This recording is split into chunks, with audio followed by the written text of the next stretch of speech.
pengerusi majlis yang berbahagia, Tunku Adnan, calon Barisan Nasional Putrajaya,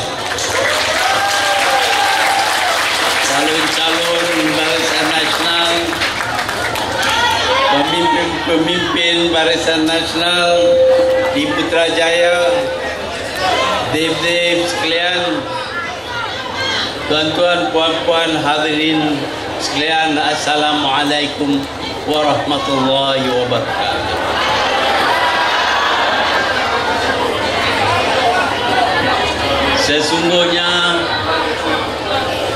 Sesungguhnya saya amat sedih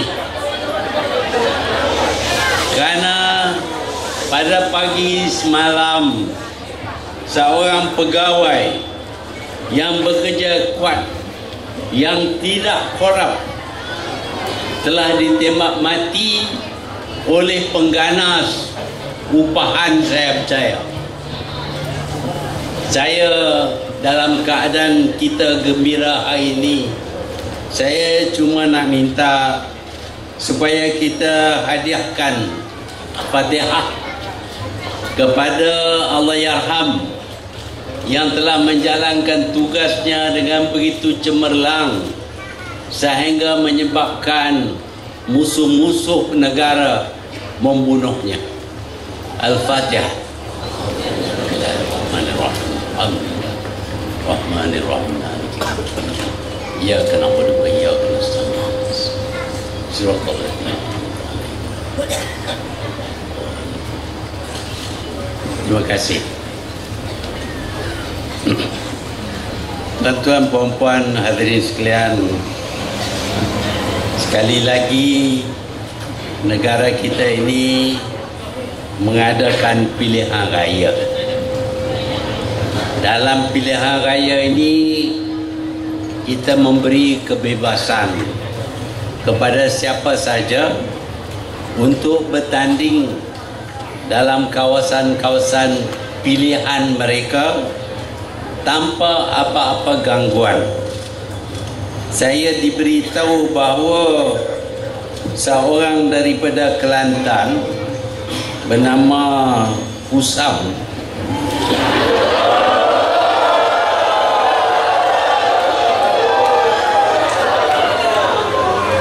datang ke sini untuk bertanding.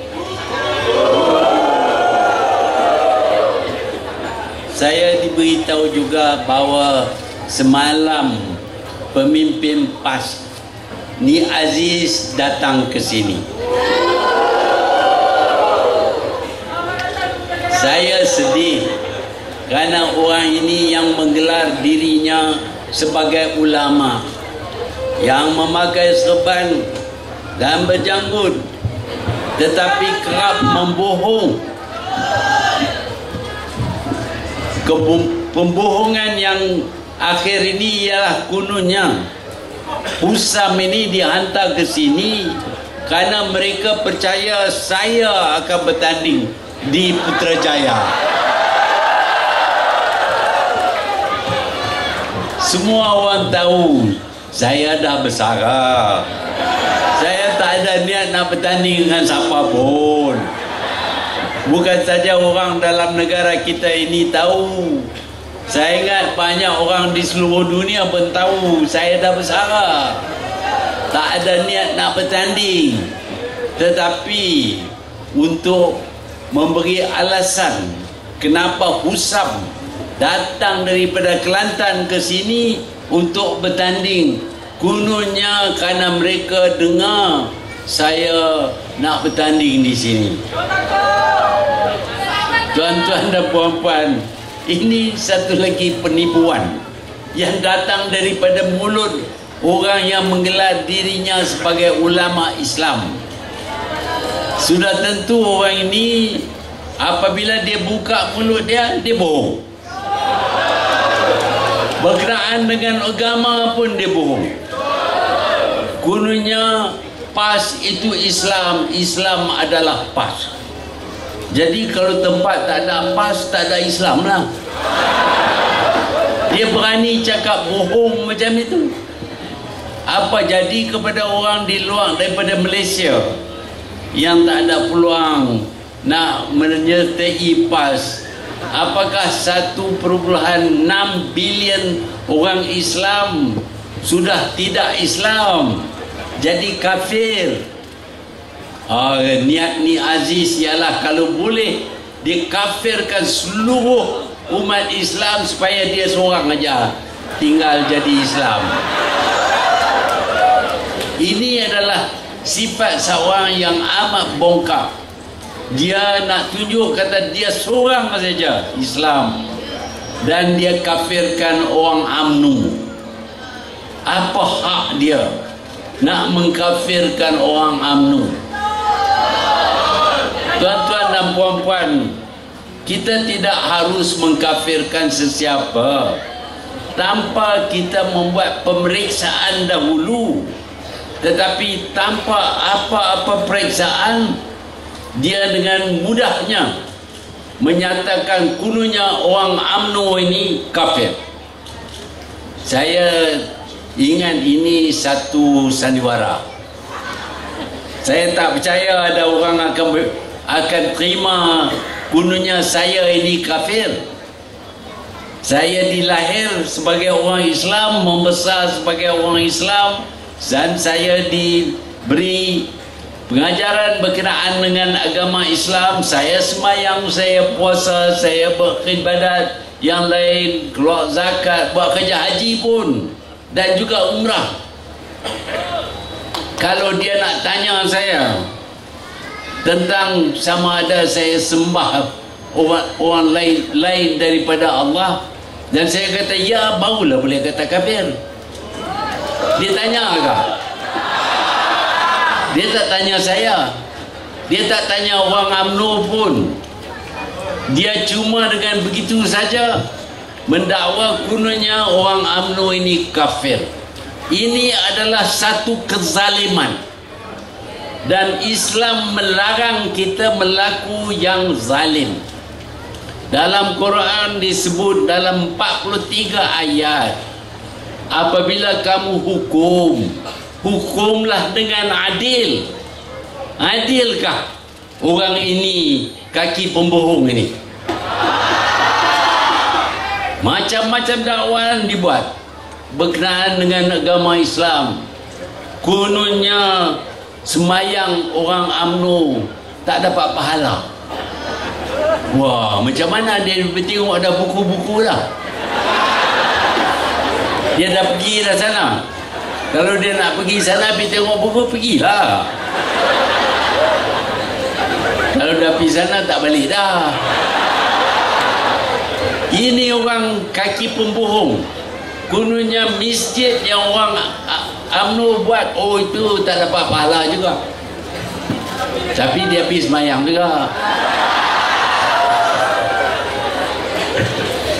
Dia kata kononnya kita buat Putrajaya ini meniru bangsa asing. Kononnya sebabnya yang dia kata meniru kerana kita ada perkataan precinct. Apa salahnya kataan precinct? Dia ada manifesto. Manifesto tu cakap Melayu lah.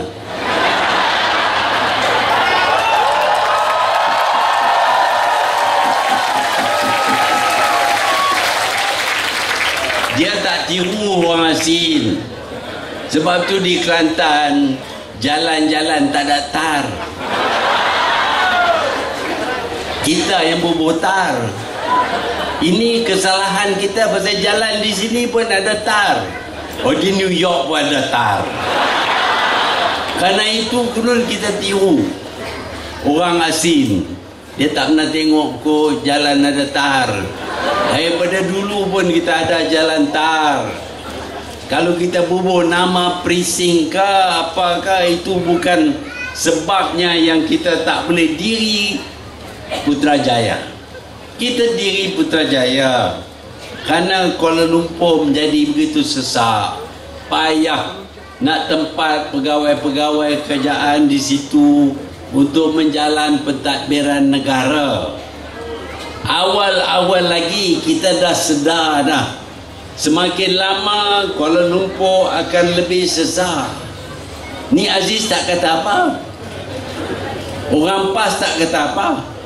Kita sedar bahawa kerana kesesakan yang akan datang, maka kita buat persediaan memindahkan pegawai-pegawai dan pejabat-pejabat ke satu kawasan yang didirikan dengan baik.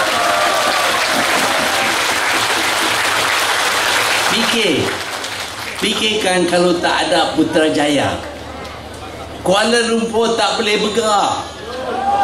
Tak boleh. Sekarang ini pun dah traffic jam hari-hari. Saya pun lekat dengan traffic jam.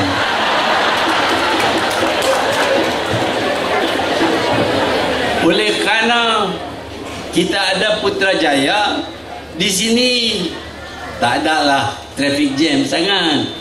Walaupun kereta dah banyak. Kereta banyak pasal orang duit banyak.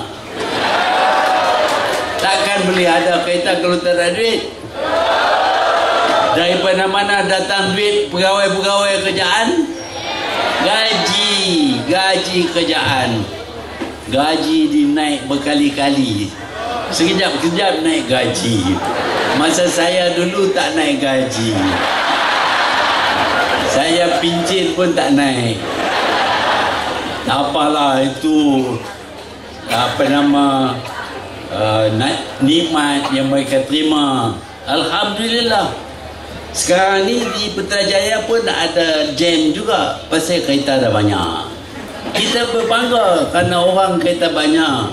Walaupun harga kereta ni kononnya tinggi, nak kena turun lagi. Tuan-tuan dan puan-puan, parti lawan kata nak turun harga kereta kepada RM25,000. Dah ada pun. Kalau nak beli ada. Kereta kancil yang dispek RM25,800. Bila beli, siapa tak pergi beli? Tapi tak syok lah. Nak anda kereta besar-besar sikit. Bukan tak ada. Kalau nak RM25,000 ada.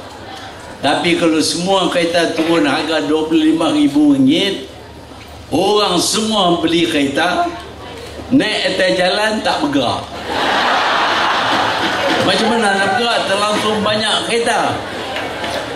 Inilah orang yang tak buat kira-kira. Kita tahun 81 lagi kita dah kira jumlah rakyat akan bertambah, jumlah kereta akan bertambah, jumlah pegawai akan bertambah, kesesakan di Kuala Lumpur akan bertambah. Sebab itu kita buat keputusan untuk mengadakan satu bandar pentadbiran, dan kita bina Putrajaya. Orang tu jugalah kata, oh itu membazir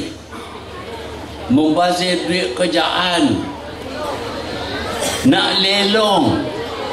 Ingat ni Aziz kata nak lelong.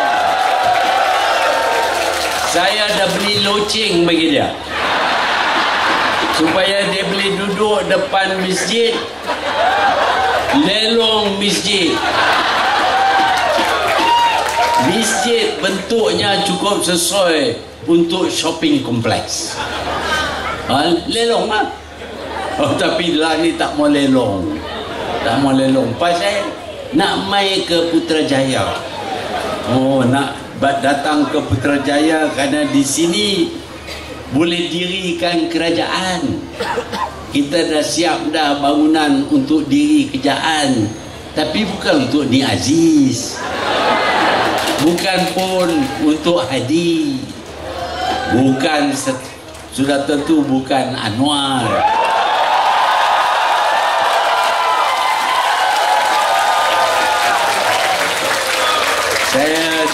Anwar dah tak ada modal.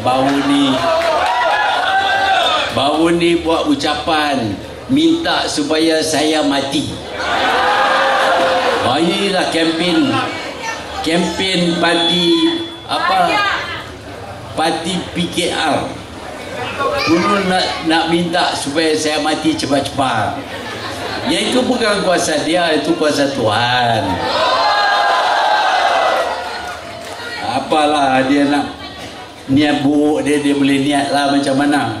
Tapi yang menentukan bukan Anwar Ibrahim. Nah, dia boleh pergi ke mahkamah berkali minta supaya saya mati cepat. Tuan-tuan dan puan-puan, sebenarnya Putrajaya ini bukan satu pembaziran. Dia adalah satu kemudahan untuk sebuah negara yang kian maju.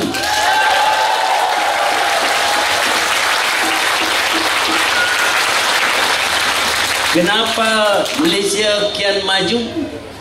Kerana PAS. Tengok Kelantan, Serambi Mekah benar. Malu kita. Airnya pun tak boleh minum, tak boleh basuh mulut pun. Inikah Serambi Mekah? Janganlah jatuhkan nama Mekah dengan berkata Kelantan ini adalah Serambi Mekah. Sebenarnya ramai daripada orang Arab, orang Islam datang ke Malaysia kerana mereka telah dengar bahawa Malaysia ini sudah maju. Mereka anggap Malaysia ini adalah negara contoh bagi negara-negara Islam di dunia.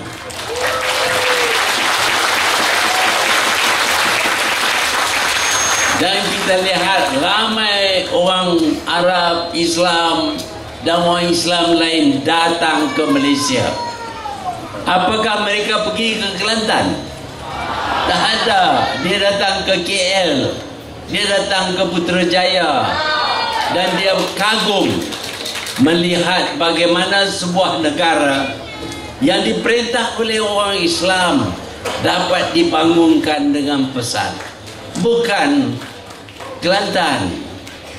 Sebenarnya orang Kelantan kalau tak nak tunggu ke dapat kerja di Kelantan, mati kebuluan lah. Sebab itu ramai daripada mereka terpaksa berhijrah ke negeri-negeri lain yang diperintah oleh Barisan Nasional. Kerana di negeri-negeri yang diperintah oleh Barisan Nasional, kemajuan tercapai dan banyak peluang pekerjaan, peluang perniagaan terdapat di negeri-negeri yang diperintah oleh BN. Kenapa tidak di Kelantan? Tak ada peluang kerja di Kelantan. Tak ada peluang kerja kerana kerjaannya tak tahu nak wujud peluang kerja. Saya sedih kerana di Kelantan penagihan dadah berleluasa. Orang dah tak ada kerja, dia tak boleh nak buat apa, habis makan dadah. Ini salah Mi Aziz. Pasal dia tak tahu nak wujud peluang kerja. Kalau dia wujud peluang kerja, peluang perniagaan, saya percaya tak ramai daripada orang Kelantan yang akan isap dadah. Tetapi alhamdulillah kita terima mereka datang. Kita sanjung mereka. Kita mengalu-alukan kedatangan mereka ke negeri-negeri yang diperintah oleh BN, dan kita sedia memberi peluang pekerjaan. Kerana pemerintahan PAS di Kelantan bukan salah mereka. Ini salah orang yang kononnya Tok Guru tapi tak tahu ajar Islam. Nama aja Tok Guru. Bila bercakap, bohong. Bila tafsir Quran pun bohong. Bila buat fatwa pun bohong. Saya ingat dia dah nyanyuk.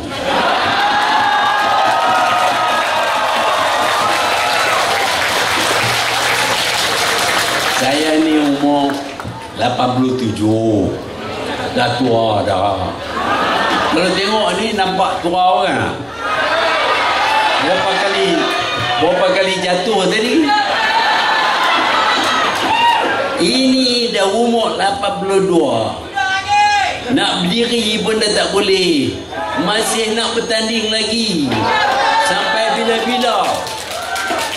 Apa jenis manusia ni?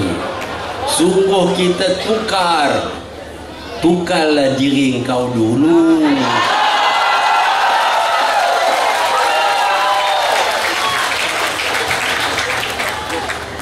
Tuan-tuan dan puan-puan, saya dengar kononnya calon PAS Usam ni nak berdebat dengan saya.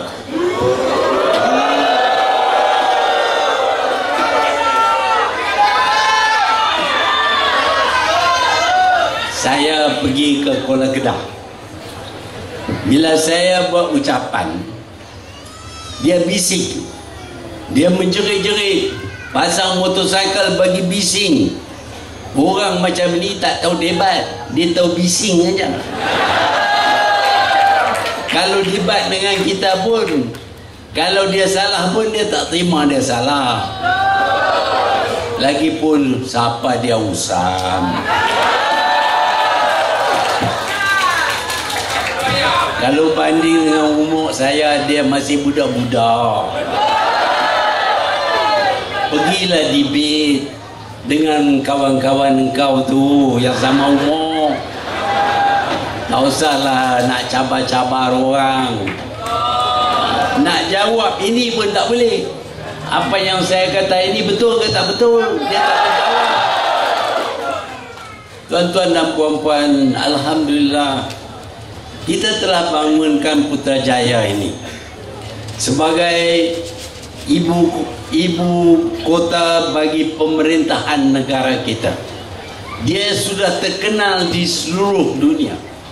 Ramai yang datang ke Putrajaya untuk meniru kita, untuk mendirikan bandar-bandar untuk pentadbiran.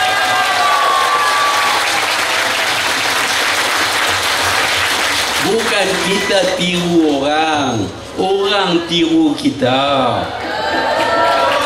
Lah ni banyak ada yang nak ada pusat pentadbiran di negara mereka. Dan banyak apa yang kita buat semua orang nak tiru. Dulu Singapura tak ada F1, dia pun nak F1 juga. Apa kita buat semua orang tiru. Jadi Tok Salah kata kita ni ahli peniru. Kita tiru yang patut-patut saja. Bukan kita tiru. Memang pun kalau nak maju, kita kena buat beberapa benda yang terdapat dalam negara yang maju. Sekarang ini kita ingin membangunkan negara kita sehingga dia dikenali sebagai negara maju. Pada tahun 2020 kita harap kita akan jadi negara maju. Tetapi sebenarnya di Lembah Kelang ini kita sudah pun maju.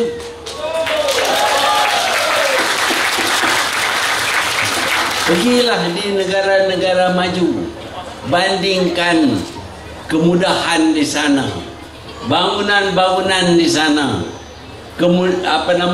jalan dan macam-macam lagi infrastruktur di negara-negara maju. Ramai daripada mereka tidak ada. Kita kadang-kadang lebih daripada mereka. Ini menunjuk bahawa kita sudah capai tahap kemajuan seperti yang kita inginkan pada tahun 2020. Sebenarnya Lembah Kelang ini mempunyai penduduk lebih ramai daripada Singapura. Kalau tak ada bekalan air yang cukup, ini kerana kerajaan Selangor, bukan kita. Kita dapati bahawa di negara-negara lain ramai yang turut apa yang kita lakukan. Bila kita ada 5 pertunjukan aerial dan maritim di Langkawi. Lepas itu semua buat. Tiru lah dia, tiru Malaysia. Kita tak tiru orang sangat. Tapi kalau kita buat jalan, macam mana nak buat jalan beza dengan orang lain? Kalau nak berbeza jangan pakai tar. Berbezalah. Jalan simen pun kita buat juga. Jadi ini bukan soal tiru. Sebenarnya Kelantan nak tiru kita, tapi tak mampu. Inilah keadaan mereka ini yang hari ini besar niat untuk sampai ke Putrajaya, nak jadi kerajaan federal. Cubalah perintah Kelantan dulu baik-baik. Lepas itu barulah ada angan-angan nak tadbir negara ini. Ini pentadbiran di Kelantan pun pucat kacir. Kita bagi 5 tahun perintah Kedah, tak ada apa pun yang berlaku di Kedah. Cakap ada lah, cakap ada, tapi buat tak ada. Tak tahu nak buat pun. Lepas itu berkelahi sama mereka juga. Ada orang mereka nak jatuhkan pemimpin mereka pasal berebut nak jadi menteri besar. Itulah mereka. Sekarang ini mereka punya ada pakatan. Apa dianya pakatan? Pakatan bukan satu gabungan ataupun satu badan campuran, kerajaan campuran. Pakatan ini siapa pun boleh ada pakat. Kadang-kadang pakat nak curi ayam pun pakat juga. Inilah pakatan. Satu jenis kerjasama untuk membuat sesuatu jenayah. Inilah pakatan. Bila tengok BN menang pilihan raya kerana kita bekerjasama dengan parti-parti komponen kita, mereka pun nak buat semacam itu. Tapi mereka tak boleh. Kita lihat bagaimana mereka tidak pun dapat persetujuan. Pada mulanya yang buat pakatan ini ialah Datuk Seri Anwar Ibrahim. Dia buat pakatan ini kerana dia nak jadi Perdana Menteri. Penipu besar. Tetapi sekarang ni Hadi pun teringin juga nak jadi Perdana Menteri. Tak boleh. Anwar ini kaki tipu. Dia tipu saya. Saya nampak dia ni cukup warak. Boleh jadi imam. Boleh sampai khutbah. Ucap khutbah dalam masjid. Kita ingat dia ni betul lah orang yang baik, yang ikut ajaran Islam, dan mungkin bila masuk UMNO dia akan bawa banyak unsur-unsur Islam dalam UMNO. Itu harapan saya lah. Saya pun bodoh juga sikit. Saya nampak pada permukaan aja.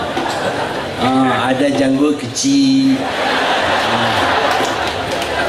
jalan jejak semut tak mati. Ini Anwar, kaki penipu besar. Dia masuk, sepatutnya dia masuk PAS lah. Masuk pasal bercakap tu macam orang PAS. Kawan baik dengan Fatih Nur, kawan baik dengan orang PAS, tak bercakap dengan orang UMNO.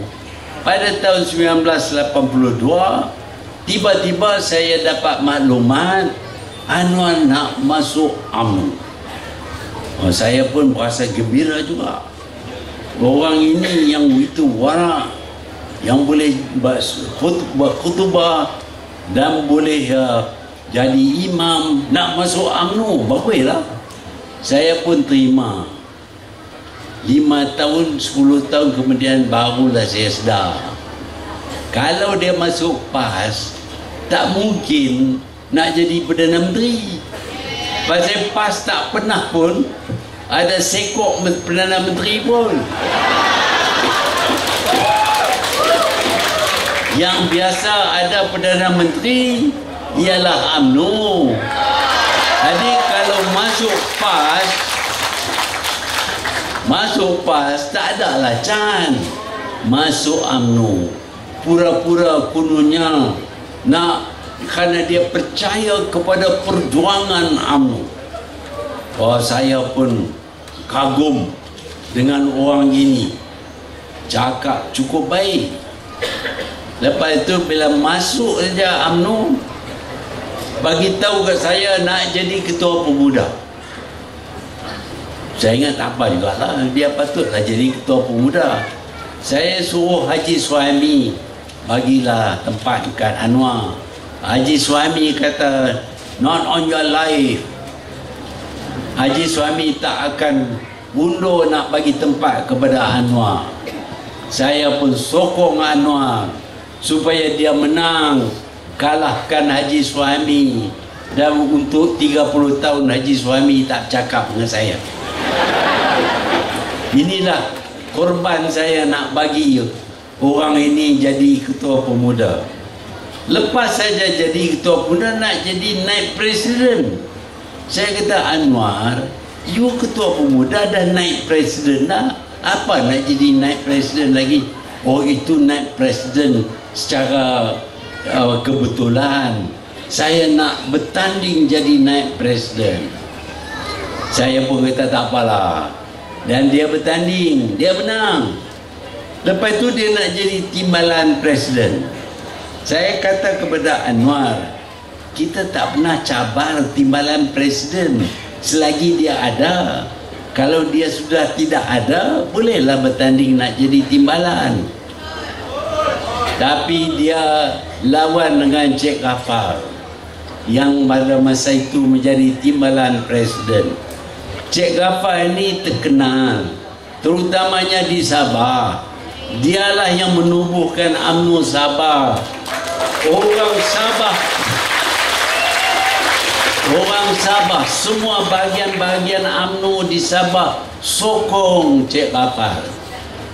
Tetapi yang saya heran, cuma satu saja bahagian yang mencalonkan Cik Ghaffar, yang lain semua calon Anwar Ibrahim.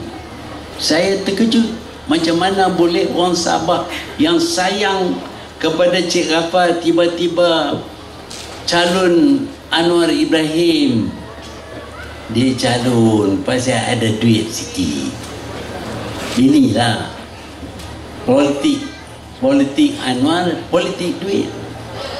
Beli semua orang. Yalah, kadang-kadang setengah orang tu dia lemah sikit. Bila dia nampak duit warna hijau tu, payah sikit nak tolak. Dengan itu maka Anwar dicalonkan oleh banyak bahagian-bahagian UMNO, sehingga tak mungkin Cik Ghaffar menang. Cik Ghaffar pun tarik diri. Dan ni anak dia Tamrin, kata saya rosakkan UMNO. Yang rosak ni Anwar Ibrahim dan Tamrin sendiri. Jadi itulah cara Anwar jadi timbalan presiden, dan saya terpaksa lah angkat dia jadi timbalan Perdana Menteri. Masa timbalan Perdana Menteri, dia tunggu bila saya nak letak jawatan. Dia tunggu.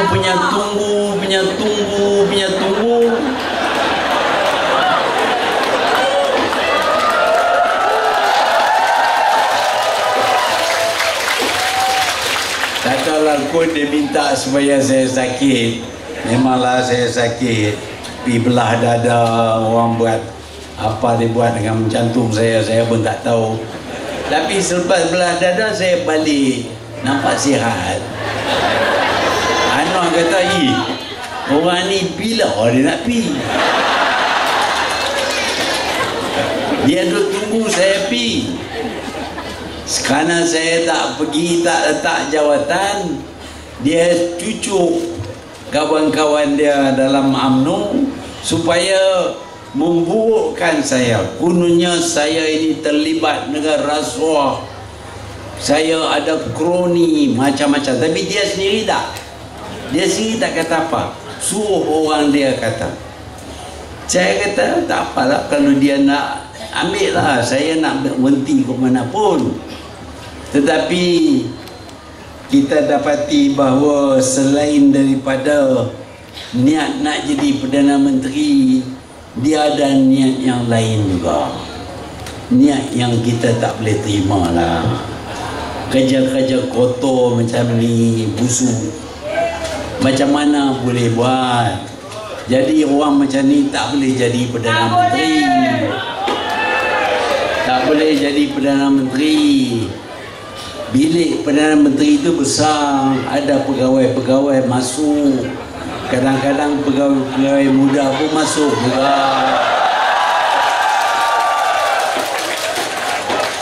Saya takut kalau dia jadi Perdana Menteri, apa jadi kepada pegawai. Lebar dia pun tak selamat. Ini pula pegawai-pegawai dalam pejabat, ada yang comel-comel, bukan saja wanita yang comel, lelaki pun ada yang comel. Kalau dia jadi Perdana Menteri, saya tak tahulah apa yang nak jadi. Habis rosak, habis rosak. Sebab tu saya tanya kawan-kawan saya dalam UMNO, apa nak buat dengan orang ini? Mereka kata buang. Itulah sebabnya saya buang. Bukan pasal dia nak tunggu saya bersara, ataupun saya mati, ataupun saya sakit teruk. Bukan kerana tu. Kerana dia buat kerja kotor. Kita tak boleh terima manusia yang semacam ini. Dia terpaksa disingkir daripada UMNO. Saya sendiri biasa disingkir oleh Tuku Abraman tahun itu. Dan masa Palah pun saya berhenti daripada UMNO. Tapi saya tak pernah tubuh satu parti lain untuk lawan dengan UMNO.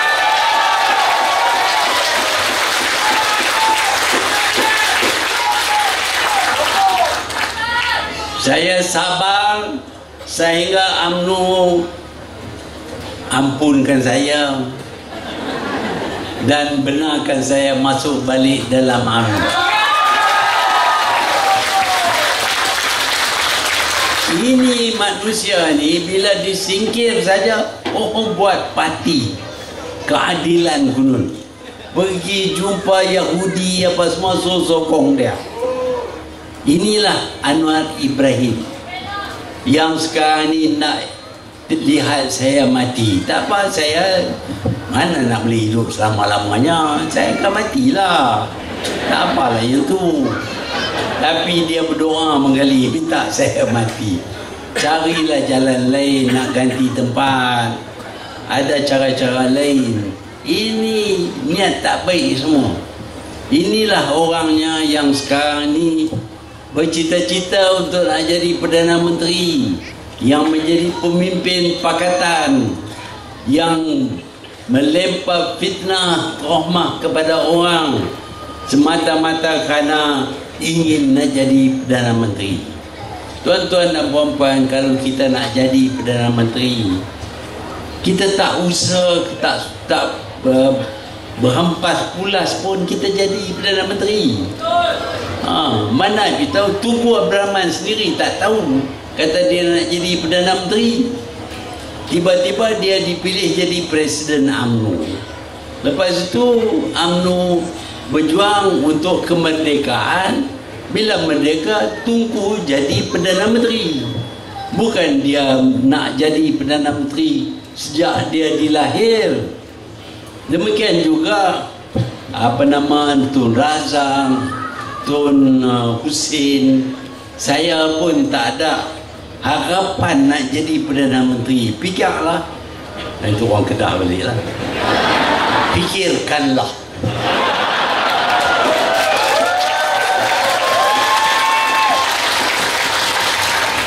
Saya ni dulu jual goreng pisang di Pekan Rabu Al-Star. Takkan itu layak jadi Perdana Menteri. Tapi bila dah nak jadi, dia jadilah. Tak payahlah berempat pula. Ini bila tak jadi Perdana Menteri, hentam semua orang, kata macam-macam, minta supaya orang lain mati supaya dia nak jadi Perdana Menteri. Orang yang semacam ini sebenarnya tidak layak jadi Perdana Menteri.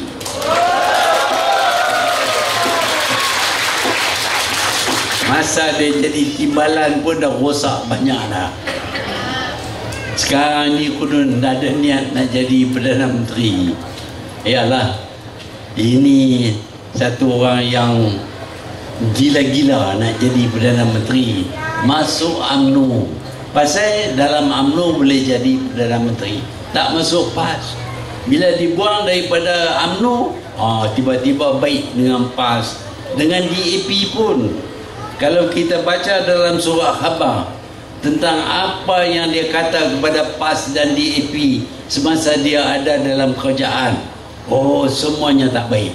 Sekarang semuanya baik, berpeluk-peluk. Tapi jangan peluk kuat sangat.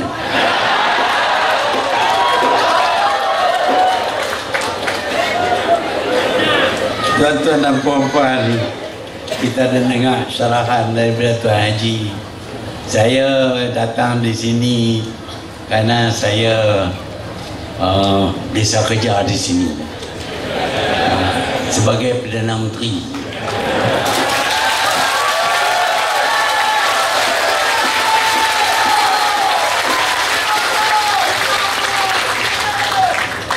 Terima kasihlah. Bukan macam Anwar, dia kata mati tun.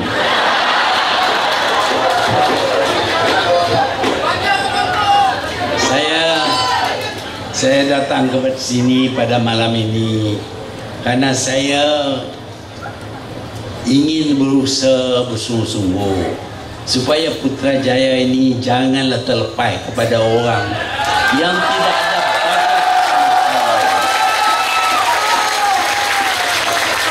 nak jaga Kelantan, Kota Baru pun tak tahu nak mai sini nak jadi Perdana Menteri.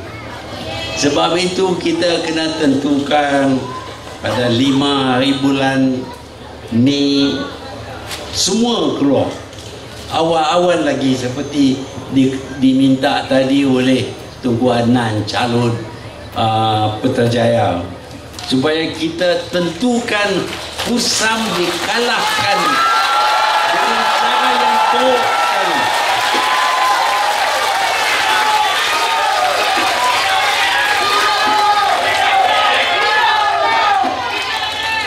Apakah sumbangan Husam, apakah sumbangan Ni Aziz, apakah sumbangan PAS kepada Putrajaya? Orang baik buat elok-elok baru nak main nak balai. Kita tak boleh percaya kepada orang yang semacam ini. Balik pergi betulkan Kelantan.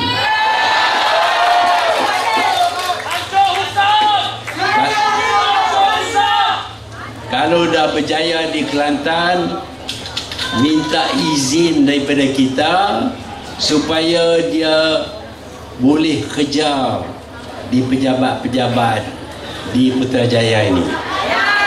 Itu langkah pertama. Kalau dia nak jual goreng pisang di sini pun kita menang. Itu latihan yang terbaik untuk Perdana Menteri. Bagi tahu kepada dia bahawa ada Perdana Menteri yang mula belajar dengan goreng pisang. Jadi kalau dia nak jadi Perdana Menteri, kita nak bagi kuali kepada dia dengan minyak kelapa sawit, dengan api, suruh dia goreng pisang. Kalau dalam selepas 10-15 tahun goreng pisang dah pandai, boleh lah nak jadi Perdana Menteri. Sebelum daripada itu, duduk diam-diam lah di Kelantan. Itu tempat kamu, betulkan dulu tempat kamu. Tiru prising-prising di Putrajaya ini. Buat pejabat-pejabat dan rumah-rumah yang baik untuk penduduk bekerja dalam kerajaan. Selepas membuktikan kebolehan kamu, maka mintalah supaya diberi peluang untuk bekerja, bukan sebagai Perdana Menteri, bekerja di Putrajaya ini. Sikit demi sedikit kamu boleh naik pangkat. Jadi itulah harapan saya. Tapi saya tahu bahawa penduduk Putrajaya ini yang rata-rata terdiri daripada pegawai-pegawai kerajaan akan tentukan Putrajaya kekal sebagai tempat di mana negara ini ditadbir oleh sebuah kerajaan yang cekap, bersih dan beramanah. Sekian, wabillahi taufiq wal hidayah. Assalamualaikum warahmatullahi wabarakatuh. Kita bagi tepuk tangan gemuruh kepada